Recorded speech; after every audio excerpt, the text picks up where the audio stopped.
সবচেয়ে জঘন্যতম অপরাধ পৃথিবীতে তিনটা। কয়টা? রাসূল বলেছেন, একটা হচ্ছে আল ইশরাকু বিল্লাহ, এক নম্বর হচ্ছে আল্লাহর সাথে শিরিক করা। দুই নম্বর উকুকুল ওয়ালিদাইন, পিতা মাতাকে কষ্ট দেওয়া। দেয় না মানুষে? অনেকে দেয়। আরেকটা হচ্ছে শাহাদাতুজ জুর, মিথ্যা সাক্ষী দেওয়া। এই তিনটাকে রাসূল এই হাদিসে বলছেন আকবারুল কাবায়ের, সবচেয়ে কবিরা গুনার মধ্যে কবিরা গুনাহ।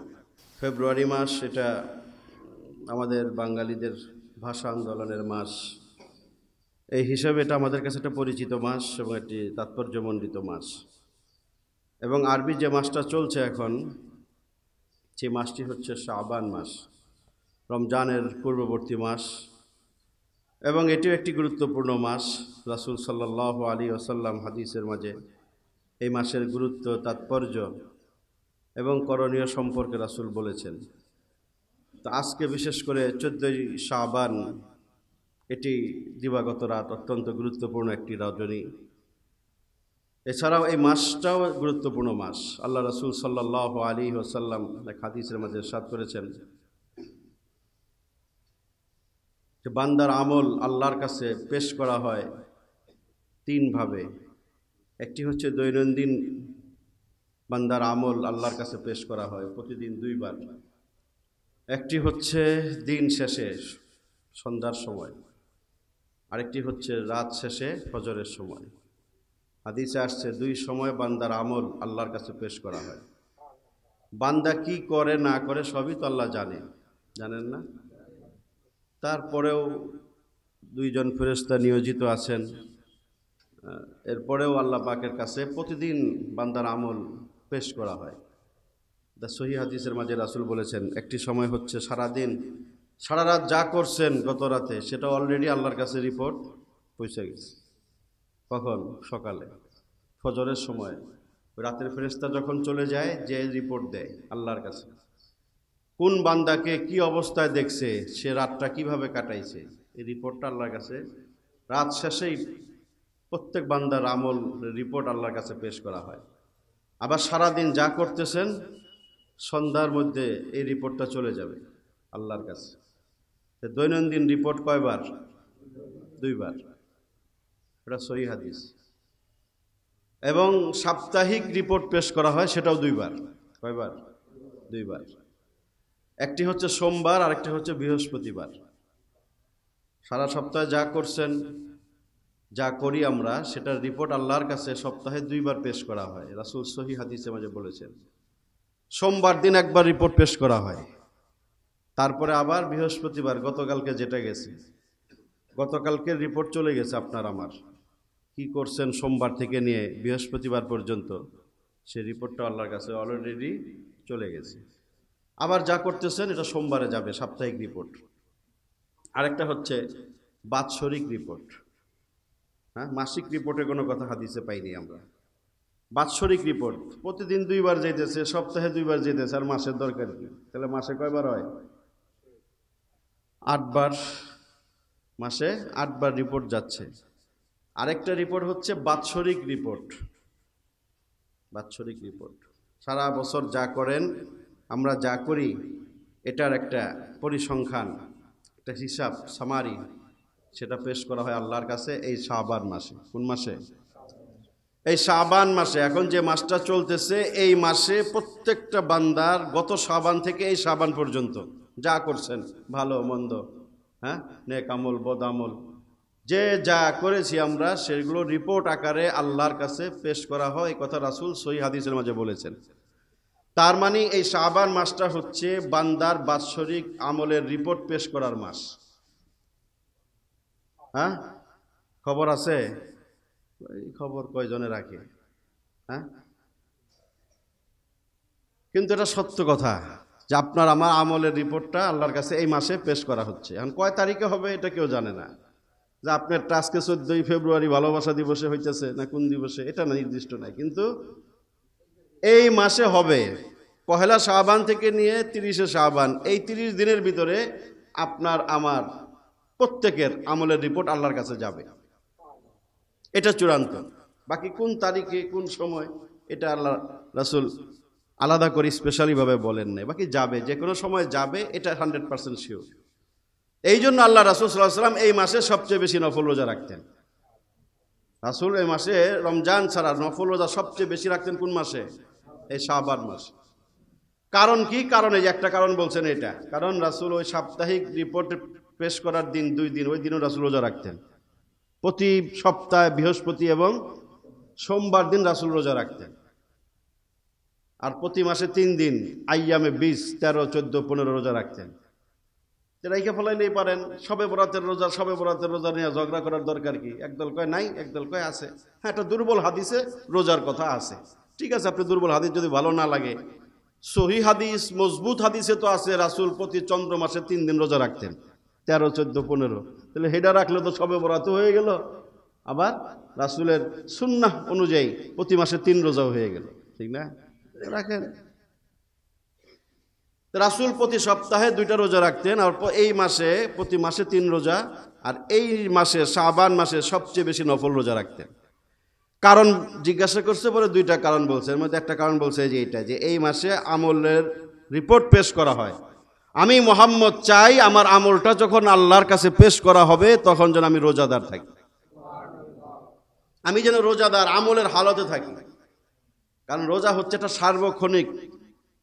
সার্বক্ষণিক আমল, ঠিক না? আপনি যখন সাহরি খাইলেন বা নিয়ত করলেন সুবহে সাদেকের সময়, ওইখান থেকে নিয়ে সূর্যাস্ত পর্যন্ত পুরো সময়টাই রোজার নেকি সওয়াব লেখা হইতে থাকে। কিন্তু নামাজ পড়তে আইছেন, সারাদিন নামাজের রোজার লেখা সওয়াব লেখা হয় এমন কোন হাদিস আছে? যতক্ষণ ভালো নিয়তে এসে বসে থাকবেন নামাজের অপেক্ষা, ততক্ষণ লেখা হবে, এটা হাদিসে আছে। বেরিয়ে গেছেন, নামাজ শেষ, চলে গেছেন, তখন আর নামাজের সওয়াব লেখা হবে না। কিন্তু রোজাটা এমন একটা ইবাদত, এই জন্য আল্লাহ রাসূল হাদিসে বলছেন লা ঈদলা লাহ, রোজা এমন ইবাদত যার বিকল্প, সমকক্ষ, এর চেয়ে উত্তম কোনো আমল নাই, এর চেয়ে উত্তম বিকল্প সমান কোনো আমল নাই। এই জন্য রাসূল সাল্লাল্লাহু আলাইহি ওয়াসাল্লাম রোজাকে সবচেয়ে বেশি গুরুত্ব দিতেন। এই জন্য যে কোনো বিষয়ে রাসূল রোজার মাধ্যমে রোজা রাখতেন, সিয়াম সাধনা করতেন। তো এই মাসে সবচেয়ে বেশি নফল রোজা রাখতেন। এর একটা কারণ হচ্ছে আমলের রিপোর্ট, বাৎসরিক আমলের রিপোর্ট যেহেতু আল্লাহর কাছে পেশ করা হয়, এই জন্য রাসূল বলেছেন আমি পছন্দ করি, ভালোবাসি যে আমার আমলের বাৎসরিক রিপোর্ট যখন আল্লাহর কাছে পেশ করা হবে তখন আমি মুহাম্মদ যেন রোজাদার থাকি। আরেকটা কারণ বলছেন যে এই মাসে মানুষ একটু গাফেল হয়, রমজানকে কেন্দ্র করে একটু গাফেল হয়ে যায়। গত মাসটা গেছে কি মাস? আরবি গত মাসের নাম কি? রজব। ওটা একটা সম্মানিত 4 মাসের 1 মাস, যদিও আমাদের অনেকের খবর নাই, কিন্তু জাহেলি যুগেও এই মাসগুলোকে সম্মান করত মানুষ, 4টা সম্মানিত মাসকে। হ্যাঁ, জিলকদ, জিলহজ, মুহররম আর এই রজব, যেটা গত মাসে গেছে। তো ওই মাসেও মানুষ মোটামুটি ভালো কাজ করত, গুনাহ ছেড়ে দিত, পাপ বর্জন করত, জাহেলি যুগেও মুশরিকরা পর্যন্ত। তো ওই হিসাবে রজব মাসে একটা গুরুত্ব মানুষ দিত। আর সামনে আসছে রমজান, ওই মাসেও মানুষ ভালো হয়ে চলে, গুরুত্ব দেয়, নেক আমল করে। মাঝখানে এই মাসটা মানুষ একটু গাফেল হয়, একটু অমনোযোগী হয়ে ইবাদত থেকে। রাসূল ব্যাখ্যা করেছেন এই জন্য আমি এই মাসে একটু বেশি নফল রোজা রাখি, বেশি ইবাদত করার চেষ্টা করি। মানে গাফলতের সময় ইবাদতের মূল্য বেশি, তাহাজ্জুদের মূল্য বেশি না। কেন? ওটা গাফলত। ওই সময় সচরাচর 100 বারই ঘুরা 2 জন পাবেন না তাহাজ্জুদ পড়তেছে, ঠিক না? সবাই ঘুমাইতেছে, নাহলে কেউ মোবাইলের আমল করতেছে, কেউ টিভি, বিসিআর, সিনেমা, কেউ রঙ্গলীলায় লিপ্ত আছে, ঠিক না? ওই সময়টা ইবাদত সবচেয়ে প্রিয় আল্লাহর কাছে। শেষ রজনী তাহাজ্জুদের সময়ের ইবাদত আল্লাহর কাছে সবচেয়ে প্রিয় ইবাদত। ফজরের নামাজ সব নামাজের মধ্যে সবচেয়ে প্রিয়, গুরুত্বপূর্ণ, ফজিলতপূর্ণ। কেন? ওটা গাফলতের সময়, নাক ডেকে ঘুমায়, নাহলে অন্য কাজে লিপ্ত থাকে। ওই সময় যে আল্লাহর দরবারে হাজিরা দিতে আসে, ওই নামাজের মূল্য বাকি 4 ওয়াক্ত নামাজের চেয়ে বেশি। এই জন্য এই মাসটা যেহেতু গাফলতের মাস, রাসূল ব্যাখ্যা করেছেন, এই জন্য আল্লাহ রাসূল বলেন এই মাসে আমি বেশি বেশি নফল রোজা রাখি এবং বেশি বেশি ইবাদত করার চেষ্টা করি। এছাড়াও এই মাস সম্পর্কে আরেকটা সহিহ হাদিস, মুসনাদে আবি ইয়ালা, ওই হাদিস আম্মা জানা আয়েশা থেকে বর্ণিত একটা হাদিস, ওটাও হাসান এবং সহিহ পর্যায়ের হাদিস, যে এই মাসে কি হয়। ওই হাদিসে রাসূল বলেছেন এই মাসে আরেকটা জিনিস হয়, সেটা হচ্ছে আগামী 1 বছর যারা মৃত্যুবরণ করবে তাদের মৃত্যু পরোয়ানার লিস্ট, তালিকা আল্লাহ পাক সংশ্লিষ্ট ফেরেশতাদের হাতে তুলে দেয়।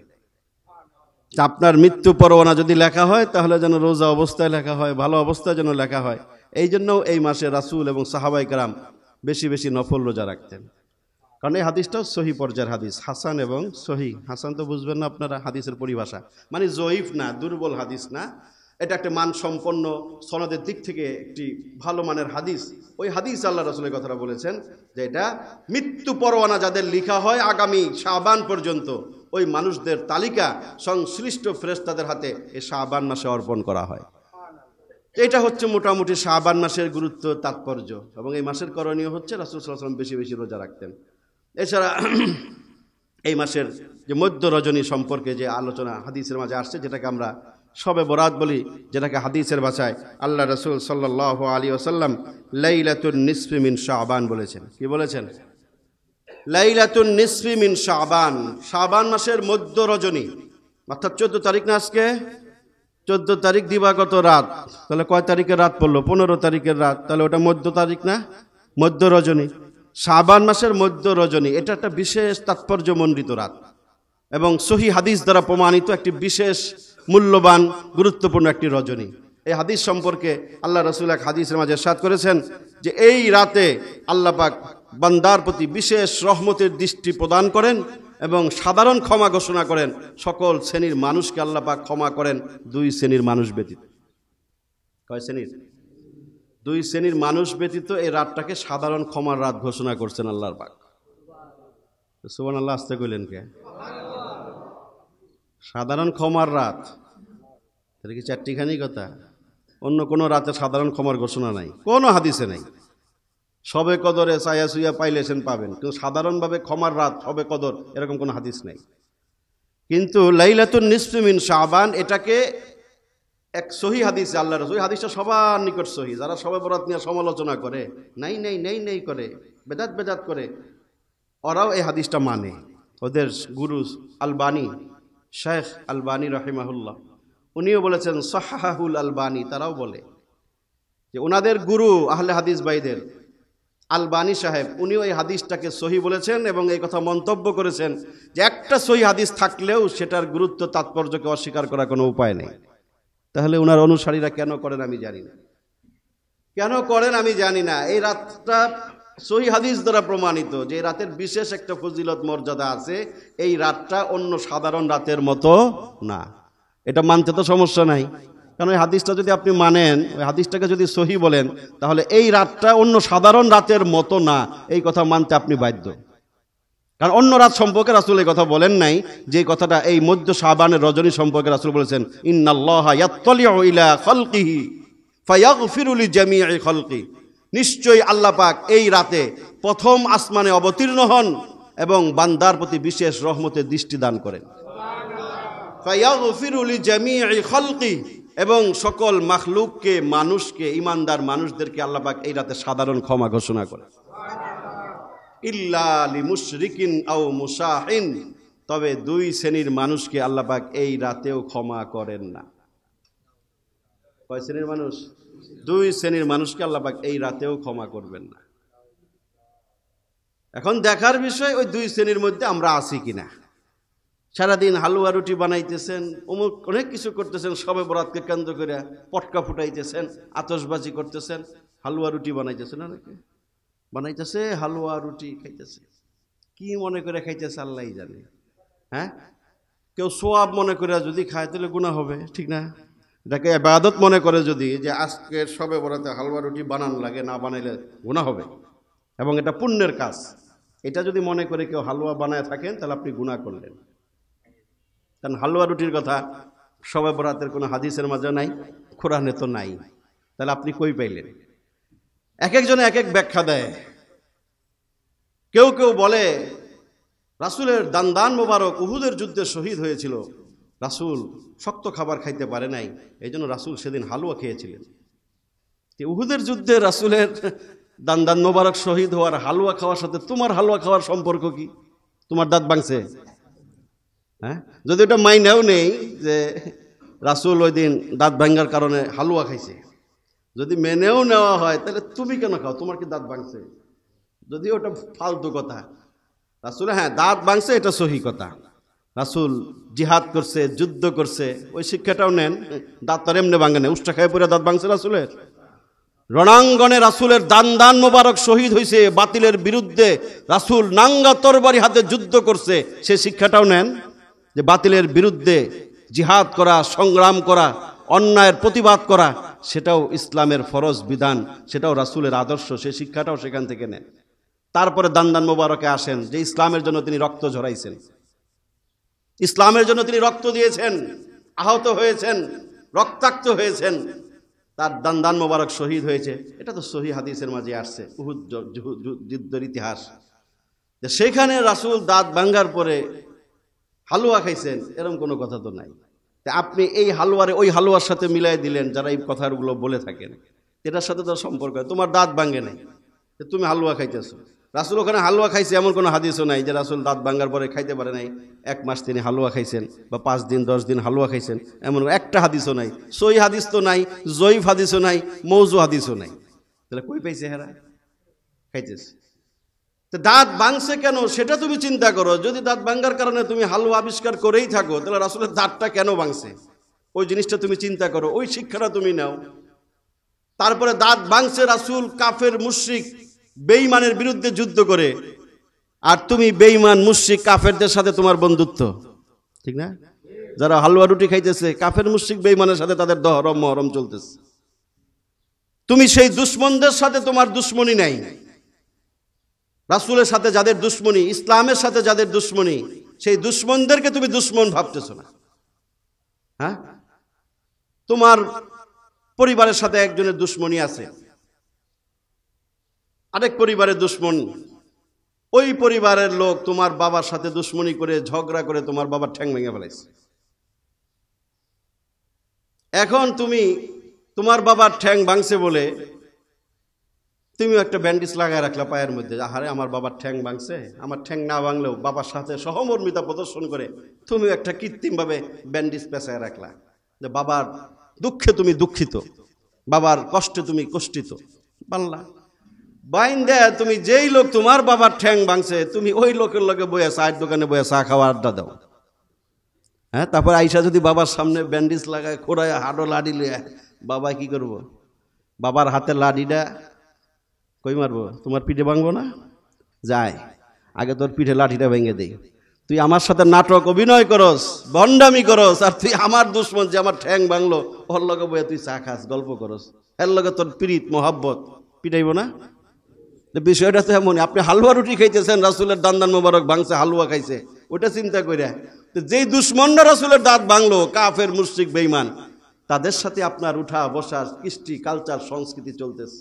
হ্যাঁ, এই যে ভালোবাসা দিবসের সংস্কৃতি, এটা কি মুসলমানদের সংস্কৃতি?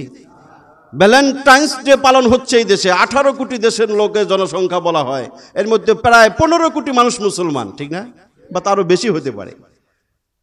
এই যে এই অপসংস্কৃতি, নোংরা সংস্কৃতি চলতেছে, এটা কাদের অনুসরণ করে চলতেছে? কাফের মুশরিক বেঈমান পশ্চিমাদের অনুসরণ করে চলতেছে না? এটা এদেশের মাটি মানুষের সংস্কৃতি না, ধর্মীয় সংস্কৃতি না, জাতিগত সংস্কৃতি না। তারপরেও তো এক শ্রেণীর মানুষ এটাকে প্রমোট করতেছে, লালন করতেছে, ধারণ করতেছে, পালন করতেছে। আমরা যতই বলি, যতই চিল্লাই, ডোন্ট কেয়ার। কানে ঢুকায় হুজুররা কই বই, হুজুররা কই বই, হুজুর কথা হুজুররা কইব, আমগো কাম আমরা করবো, করতেছে না? নোংরামি, অশ্লীলতা। আজকে একটা পবিত্র দিন, সামনে পবিত্র রাত, তারপরও কি বন্ধ রয়েছে? মোড়ে মোড়ে ফুল বেচে, যেই মোড়ে কোনোদিন ফুল বেচে দেখি না, আজকে ওই মোড়ে দেখি ফুল বেচে। কিরে, কি এর ফুল? ভালোবাসা দিবসের ফুল। এই যে নোংরামিগুলো এই দেশে চলতেছে, আপনার আমার সামনে, আপনার আমার সন্তান, ভাই ভাতিজা, তারাই তো করতেছে এগুলো। কোথায় নিষেধ? কোথায় আমরা আছি? কোন সমাজে বসবাস করতেছি? এগুলো জেনা, এগুলো সুস্পষ্ট জেনা। আল্লাহ রাসূল সাল্লাল্লাহু আলাইহি ওয়াসাল্লাম কোরআনের যে আয়াতটা আমি পড়েছি, সূরাত বনী ইসরাঈলের 31 নম্বর আয়াত, আল্লাহ পাক এই কথাই বলেছেন, ওয়ালা তাকরাবুজ জিনা ইন্নাহু কানা ফাহিশা। তাকরাবুজ জিনা, জিনার কাছে তোমরা যাও না। ইন্নাহু কানা ফাহিশা, নিশ্চয়ই সেটা অশ্লীল গর্হিত কাজ। কুল ইন্নামা হাররামা রাব্বিয়াল ফাওয়াহিশা মা যাহারা মিনহা ওয়া মা বাতন।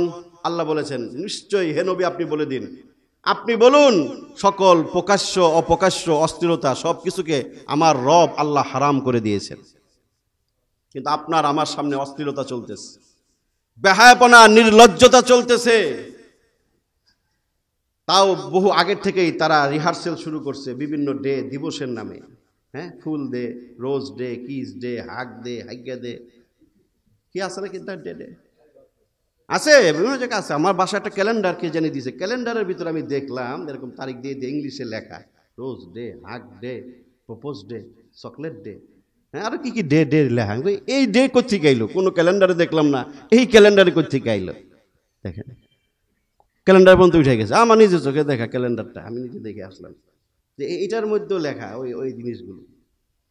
কিভাবে যুব সমাজের চরিত্রগুলো নষ্ট করা হচ্ছে, এগুলো যে জেনা। বুখারী শরীফে হাদিস আল্লাহ রাসূল বলেছেন শেষ জমানায় উম্মতকে জেনার পরীক্ষা করা হবে। বুখারীর হাদিস, জেনার পরীক্ষা হবে এই উম্মতের, এবং জিনাটা ব্যাপক আকার ধারণ করবে। আল্লাহ রাসূল তখন ব্যাখ্যা করে বোঝান, লম্বা হাদিস। ফাজেনান নজরু আল আইন, ফাজেনাল আইনি আন নজরু। আল্লাহ রাসূল বলেন যে জেনা শুধুমাত্র বিশেষ অঙ্গের জেনাকে জেনা বলে না। ওই বুখারীর হাদিস আল্লাহ রাসূল বিস্তারিত বললেন, চোখের জেনা হচ্ছে নজর করা, দৃষ্টিপাত করা, যে জিনিস দেখা নিষেধ করেছেন আল্লাহ পাক, ওই অশ্লীল দৃশ্য দেখা, সেটা চোখের জেনা। রাসূল বলেছেন বুখারীর সহিহ হাদিসের মাঝে, জেনাল আইন আর নজরু, বেগানা আওরাতের দিকে, মহিলার দিকে, লেডিসের দিকে তাকানো, অন্যের স্ত্রীর দিকে তাকানো, এটাকে রাসূল জেনা বলেছেন। শুধু বিশেষ অঙ্গের জেনাকে জেনা মনে করেন, বাকিগুলোকে বৈধ মনে করেন, সুযোগ নাই। রাসূল বলেছেন চোখের জেনা আছে। এই জন্য আপনি জেনার আসামি হিসেবে আল্লাহর কাঠ গড়ায় দাঁড়াবেন। তুমি চোখের জেনা করছো, চোখ হেফাজত করো নাই, অন্যের বেটির দিকে হা করে তাকায় রয়েছো। তুমি নিজের ঘরে বউ আছে, আরেক বেটার বউয়ের দিকে তুমি তাকায় রয়েছো। আর যেই বেটা বউরে প্রদর্শন করছে, ওই বেটা তো দায়ুস, ওই বেটার তো শিকল গলায় দিয়া তো জাহান্নামে আল্লাহ নিবেই নিবে। কারণ তুমি যে তোমার বর্ডার খুলে দিছো, আর আরেক বেটা হা করে তাকায় রয়েছে। পরে হয়ে গেছে পরকিয়া। একদিন যায় দেখো ঘরে বউ নাই, গেছে গা, হ্যাঁ। পরকিয়া মানে কি? আরেকজনের ক্রিয়া, আরেকজনের কাজ, নিজের কাজ বাদ আরেকজনের কাজ করে পরকিয়া হইতেছে না? বিবাহিত স্বামী স্ত্রীর মধ্যে পরকিয়া হচ্ছে, একজনের বউ আরেক বেটার লগে জায়গা, আরেক বেটা আরেক বেটার বউর লগে পীড়িত করে। এগুলো অহরহ ঘরে ঘরে হইতেছে। স্বামী অফিসে যায়, বউ এদিক দিয়ে মোবাইলে কি করতেছে খবর নাই, আছে না? পরকিয়া হচ্ছে। দেখলো জেনা। চোখটাকে যদি আমরা সংবরণ করতাম, চোখের জেনা থেকে যদি নিজেকে হেফাজত করতাম, তাহলে এই ধরনের অপরাধগুলো আমাদের সমাজে করতো না। এই জন্যই পর্দার কথা বলছে। পর্দা মানে 1 নম্বর চোখের পর্দা করেন। আপনি বেগানা আওরাতের দিকে তাকাবেন না, অন্যের স্ত্রীর দিকে, বেপর্দা কোনো মহিলার দিকে তাকানোর অনুমতি ইসলামে দেয় নেই। এই কারণেই দেয় নেই, যেখানে অনেক সমস্যা আছে, বিপত্তি আছে। দেখলে কি হয়? আধুনিক যুগে ইসলাম এত কড়াকড়ি কেন করে? হুজুররা কেন খালি এগুলো বলে? এই জমানায় কি পর্দা চলে নাকি? পর্দা প্রথা সেকেলে প্রথা না, এগুলো তসলিমা নাসরিনের বক্তব্য। এগুলা ওই ধরনের নিষিদ্ধ পল্লীর মহিলা যারা অশ্লীল, যারা জরায়ু স্বাধীনতার স্লোগান তুলেছিল এই দেশে, কোরআন পরিবর্তনের স্লোগান তুলেছিল, ওই ধরনের নষ্টা ভষ্টা মহিলাদের স্লোগান এগুলো, ঠিক কিনা বলেন? তাদের বই আবার আমাদের বই মেলায় বিক্রি হয়। তথাকথিত স্বৈরাচারের দোসররা, ফ্যাসিস্টের দোসররা এই বইগুলো আবার আমাদের বই মেলায় বিক্রি করার দুঃসাহস দেখায়, যেটা আগেও সাহস করে নাই। কি ভব কতগুলো পাগল ছাগল ভারতীয় দালাল কতগুলো এসে বই মেলায় বসায় দিছে, প্রকাশ্যে সেই নষ্টা ভষ্টা মহিলার বই বিক্রি করে। যখন ধর্মপ্রাণ মুসলমান প্রতিবাদ করছে, এদেরকে নিয়ে আবার কটাক্ষ করা হয়, ট্রল করা হয়। তৌহিদি জনতা সাবধান হয়ে যান। এই যে আজকের রাতে যাদের ক্ষমা হবে না, এদের মধ্যে মুশরিক আছে 1 নম্বর। আপনি তো মনে করতে পারেন মুশরিক তো হিন্দুরা, না, তোমার আমার মুসলমানের ভিতরে হাজার হাজার মুশরিকে ভরা। কথার মুশরিক, কাজের মুশরিক, চিন্তাগত মুশরিক, বহু মুশরিক ভরা। যারা তৌহিদি জনতাকে কটাক্ষ করলেন, তারাও মুশরিকের কাতারে চলে গেলেন। কারণ তৌহিদি জনতা মানে একত্ববাদী জনতা, যারা একমাত্র আল্লাহর একত্ববাদে বিশ্বাস করে। তাওহীদ মানে একত্ববাদ। তাওহীদি জনতা মানে কি? একত্ববাদী জনতা, যারা একত্ববাদে বিশ্বাসী। এটাকে কটাক্ষ করা মানে তৌহিদি জনতার বিপরীত শব্দ হচ্ছে মুশরিকি জনতা। কথা বুঝেন আমার? তৌহিদি জনতার বিপরীত কি? মুশরিকি জনতা, যারা শিরিক করে, ওই জনতাকে বোঝায়। তা আপনি তাওহীদি জনতাকে যদি কটাক্ষ করেন, তাহলে অটোমেটিক আপনি মুশরিকি জনতার কাতারে চলে গেলেন। আপনার ইমান গেছে গা। মাহফুজ মিয়া উপদেষ্টা স্ট্যাটাস তো মারছেন, বুঝে শুনে কইরেন মিয়া। খালি বুঝছেন না আপনারা কয়জন সমন্বয়ক লাফাইছেন বলে 24-এ বাংলাদেশ আবার স্বাধীন হয়েছে, এটা মনে করেন আপনারা?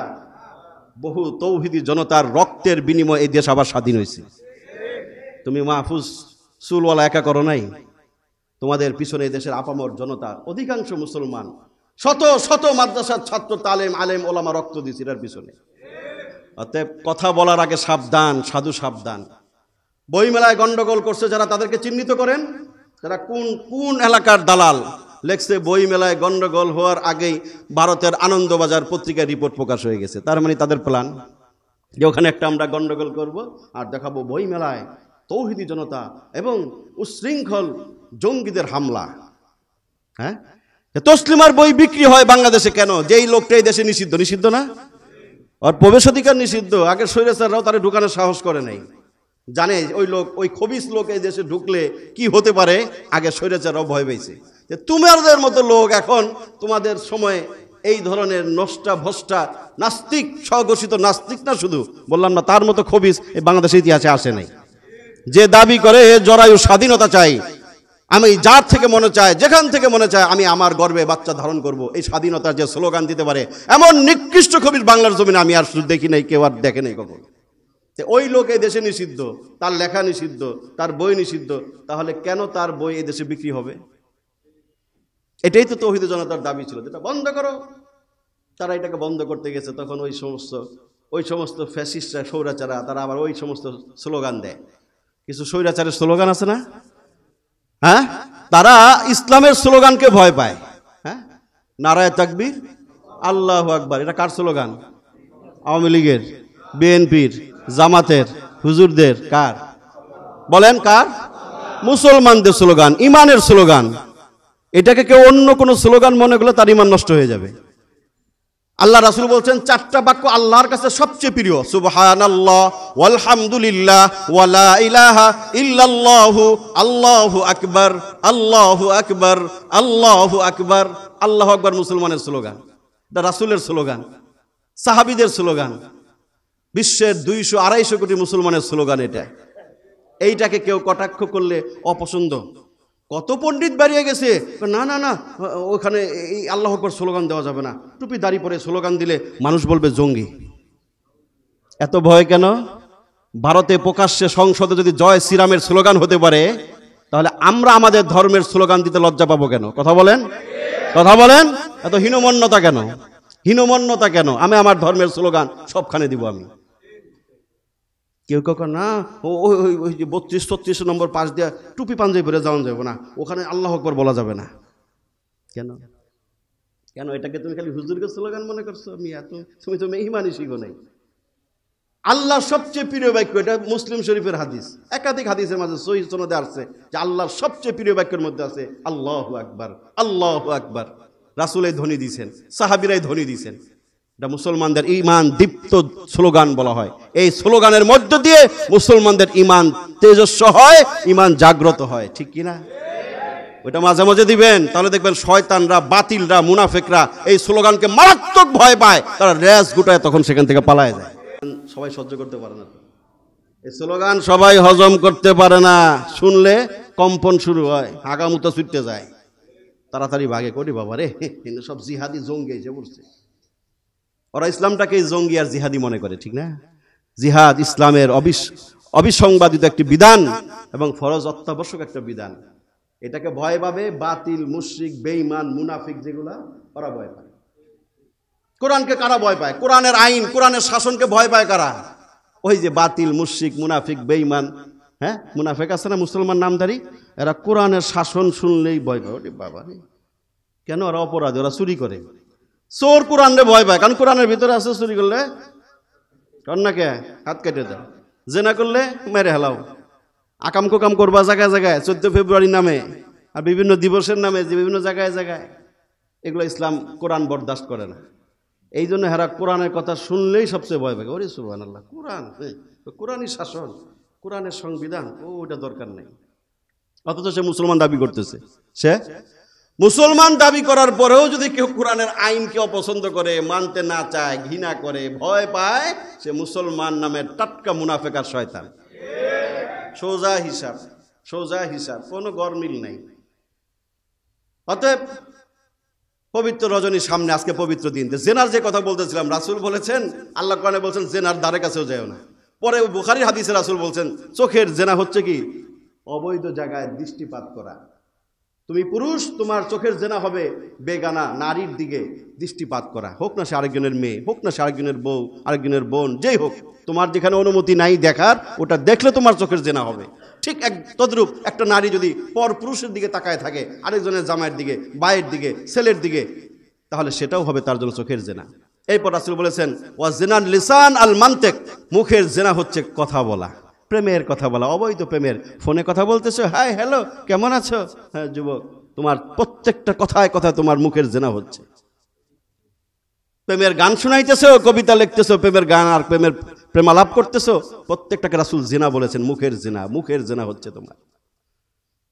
এবং হাতের জিনা বলছে রাসূল হাতের জিনা, তুমি যে হাত দিয়ে স্পর্শ করতেছো, হ্যাঁ, যে হাত দিয়ে তুমি ছবিগুলো দেখতেছো, অবৈধ ছবি, প্রেমিকার ছবি দেখতেছো, চোখের জেনা হচ্ছে, হাতের জেনা হচ্ছে, কথা বলতেছো, মুখের জেনা হচ্ছে, পা দিয়ে তুমি যাচ্ছ তোমার প্রেমিকাকে ফুল দেওয়ার জন্য, ভালোবাসা বিনিময় করার জন্য, অন্তরঙ্গ সময় কাটানোর জন্য, পার্কে ঘোরার জন্য, ওই পা, হাত, চোখ, শরীর, প্রত্যেকটা অঙ্গের তোমার জেনার গুনাহ হচ্ছে।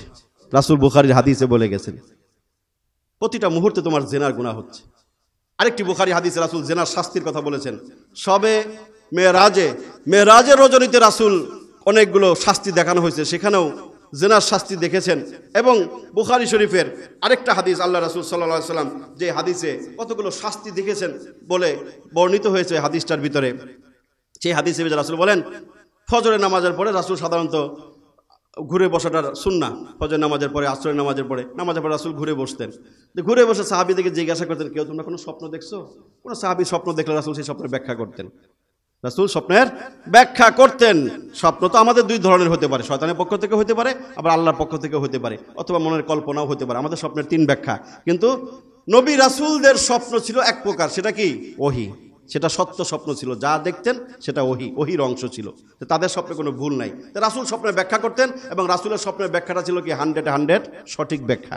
আমরা স্বপ্নের ব্যাখ্যা জানি না, পারি না, তারপর মাঝে মধ্যে বলতে হলেও কিছু গাইটা গুইটা দেখে শুনে কিছু বলার চেষ্টা করি। কিন্তু এটা 100% শিওর না যে ওই হুজুরে কইছে বলে যেটা 100% এটাই স্বপ্নে দেখছে বা এটাই হবে, এরকম কোনো নিশ্চিত করে বলার সুযোগ নাই।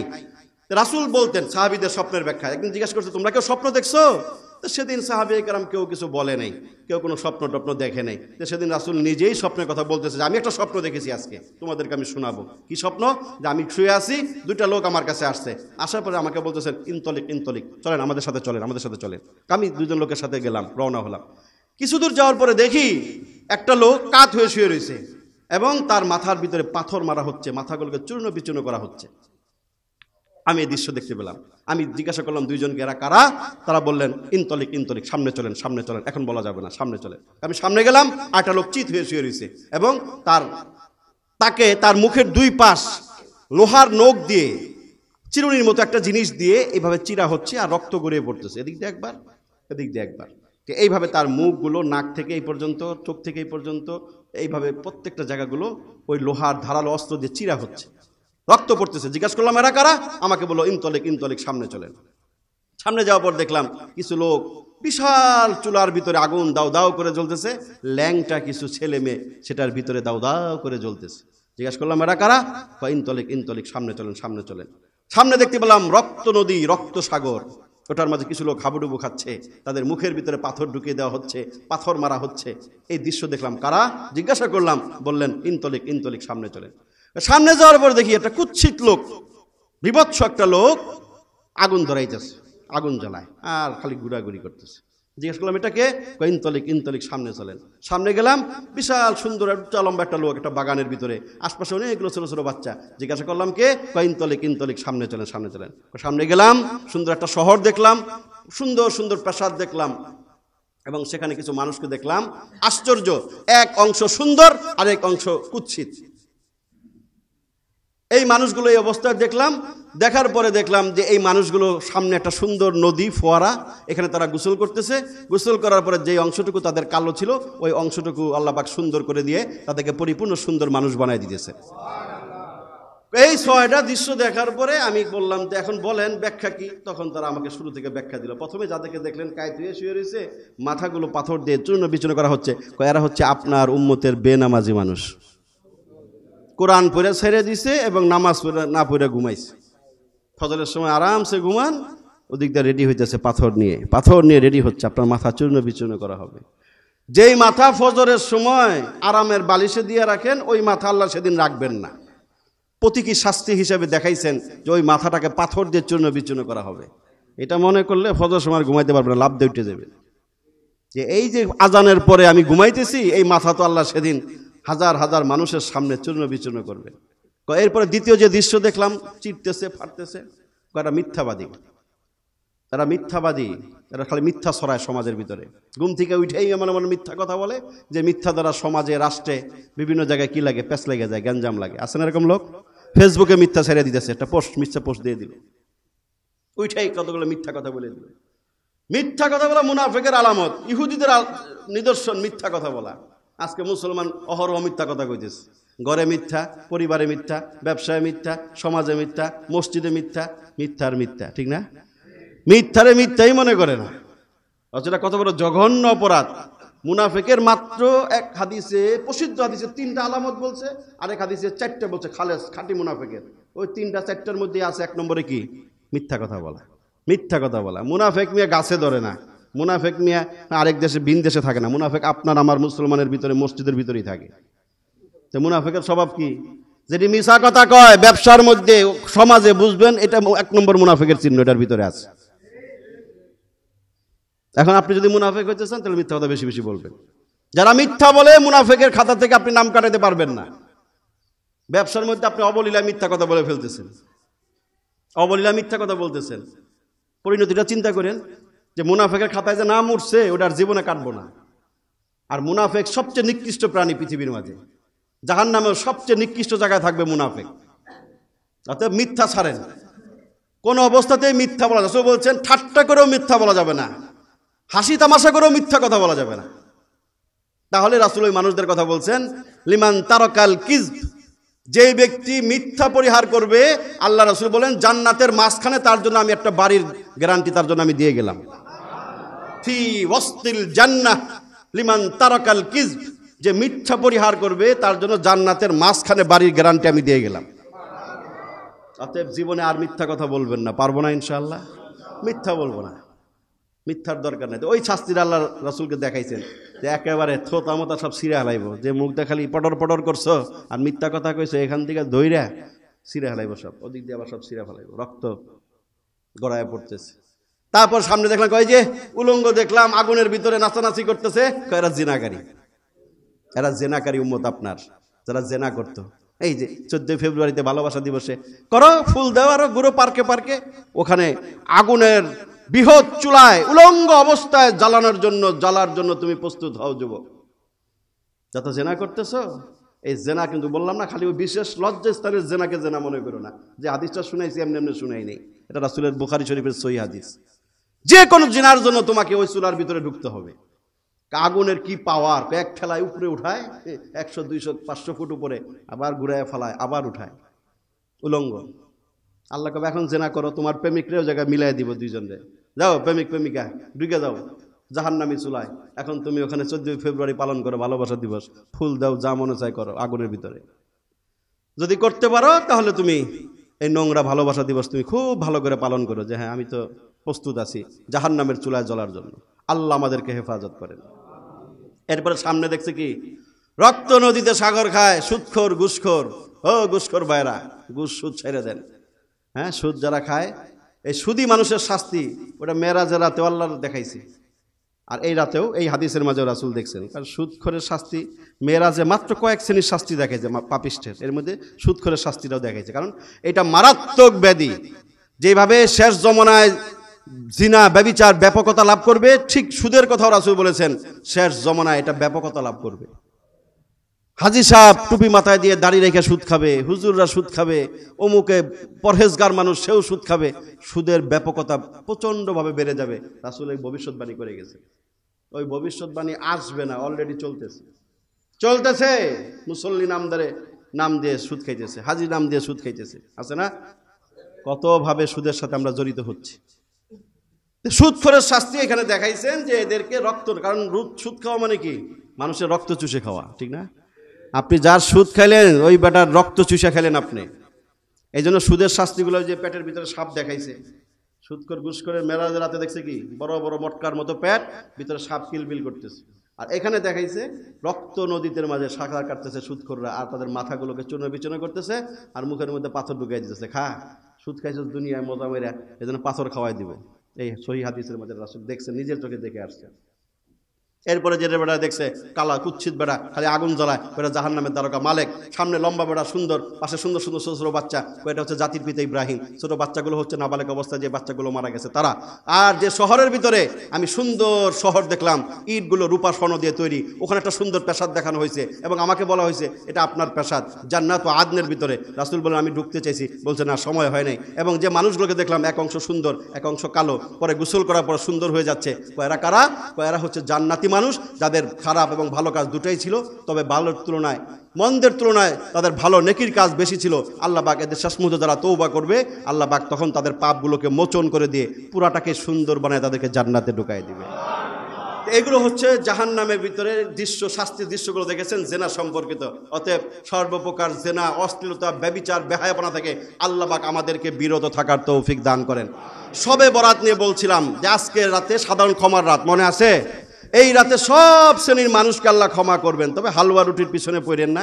এই রাতে দিনে হালুয়া রুটির কাজ না, যেটা বলতেছিলাম। হালুয়া রুটির কোনো প্রমাণ নাই, মনে চাইলে অন্য দিন খান। হ্যাঁ, হালুয়া রুটি যে কোনো দিন বানায় খাইতে মনে চাইলে খাবেন, নিষেধ নেই। কিন্তু আজকে ইবাদত মনে করে, সোয়াব মনে করে, বিশেষ কোনো আমল মনে করে করা, এটা গুনার কাজ হবে এবং ক্লান্ত শ্রান্ত হয়ে যাবেন। কেন আপনি সময়টা নষ্ট করবেন? কারণ আজকের রাতটা সহিহ হাদিস দ্বারা প্রমাণিত একটা বিশেষ ফজিলতপূর্ণ রাত, এবং এই রাত ক্ষমার রাত। ক্ষমার রাত, দুই শ্রেণীর মানুষ ক্ষমা হবে না। এক নম্বর মুশরিক, সর্বপ্রকার শিরিক থেকে বাঁচার চেষ্টা করবেন। আল্লাহ রাসূল বলেছেন আলা উনাব্বিউকুম বিআকবারিল কাবাইর, আমি কি তোমাদেরকে সবচেয়ে বড় কবিরা গুনাহ সম্পর্কে বলবো? বড়র মধ্যে বড়, সবচেয়ে জঘন্যতম অপরাধ পৃথিবীতে তিনটা। কয়টা? রাসূল বলেছেন একটা হচ্ছে আল ইশরাকু বিল্লাহ, এক নম্বর হচ্ছে আল্লাহর সাথে শিরিক করা। দুই নম্বর হুকুকুল ওয়ালিদাইন, পিতা মাতাকে কষ্ট দেওয়া। দেয় না মানুষে? অনেকে দেয়। আরেকটা হচ্ছে শাহাদাতুজ জুর, মিথ্যা সাক্ষী দেওয়া। এই তিনটাকে রাসূল এই হাদিসে বলছেন আকবারুল কাবাইর, সবচেয়ে কবিরা গুনার মধ্যে কবিরা গুনাহ। এর চেয়ে বড় অপরাধ পৃথিবীতে এই তিনটার ভিতরে বাইরে নাই। এক নম্বরে হচ্ছে শিরিক। যত রকম শিরিক আছে, হয়তো আপনি আমি সরাসরি দুর্গা পূজা করব না, দরগা পূজা, পীর পূজা, মাজার পূজা, অনেক রকম শিরিক। শিরকে আকবার, শিরকে জলি, শিরকে কফি, শিরকে সগীর, প্রকাশ্য শিরিক, গোপন শিরিক, হ্যাঁ, কথার শিরিক, কাজের শিরিক, বিশ্বাসের শিরিক, অনেক রকম শিরিক আছে। কোনো প্রকার শিরিকে লিপ্ত হওয়া যাবে না। কথার শিরিক বলা যাবে না। উপরে আল্লাহ, নিচে তুমি, অনেকে বলে না, পীর রে কয় উপরে আল্লাহ নিচে আপনি, সামনে আল্লাহ পিছে আপনি, এই বিভিন্ন। আর এটাই এই অনেক কথার ভিতরে শিরিক আছে। এই শিরিকের দ্বারা মানুষের ঈমান নষ্ট হয়। সত্যি খুবই সাবধানতার সাথে পথ চলতে হবে। কোনো প্রকার শিরিকের গন্ধ যদি আপনার আমার গায়ে লাগানো থাকে, তাহলে সেটার দ্বারা ঈমান বিনষ্ট হবে। এই সাধারণ ক্ষমার রাতেও ক্ষমা পাওয়া যাবে না, এটা মাথায় রাখবেন। এত শবে বরাত পালন করলেন, রাত বেলা মসজিদে হয়ে থাকলেন, কত কিছু করলেন, কিন্তু শিরিক থেকে বাঁচতে পারেন নাই। আপনি ভণ্ড পীরের মুরিদ, আপনি ভণ্ড বিভিন্ন মাজারে মাজারে ঘুরেন, বিভিন্ন রকম শিরিক কাজে আপনি লিপ্ত হন, মুখে মুখে আপনি মুসলমান দাবি করেন না। আপনার ভিতরে শিরিক থাকলে এই সাধারণ ক্ষমার রাতেও আপনার ক্ষমা নাই। একটা পদ্ধতিতে ক্ষমা পাবেন, আল্লাহর কাছে তওবা করতে হবে, শিরিক ছাড়তে হবে। আরেকটা আছে, ওটা পরে বলবো রাতে ইনশাআল্লাহ। আল্লাহ পাক আমাদেরকে বুঝার এবং মানার তৌফিক দান করেন।